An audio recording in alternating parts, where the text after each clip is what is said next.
Ito na yun. Sigurado ka, parang medyo nakakaantok yung beat. Yeah. Basta.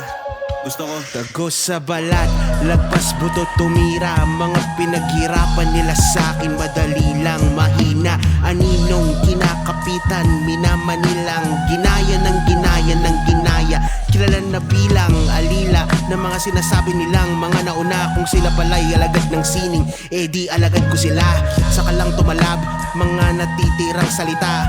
Mahabang simula, binalik sa wala.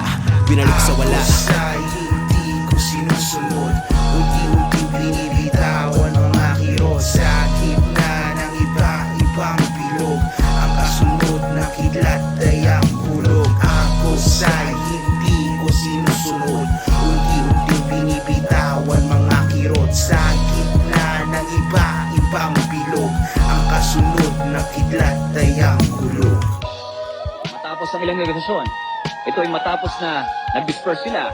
Pagkatapos ito, hindi na sila nag-away sa simula. Pagkatapos ito ay nagkaroon sila ng Tagos sa balat, mga sugat sariwa, bumitaw ng matalas karaniwan sa palitan. Mainam, lumisan, umiwas, huli na lahat lumikas. Pag tumiko, maghihilong pag panahon na ay lumipas. Ang anino ng kahapon nakasunod, mga kwento ng kwinintuhan, kinwentong nakabuod, nakabuhol, baka putol, kinakalat, nilalatag, mga ulol. Matalas ang katotohanan, mga sinabi ay mapurol. pero tagos sa balat, tagos sa balat.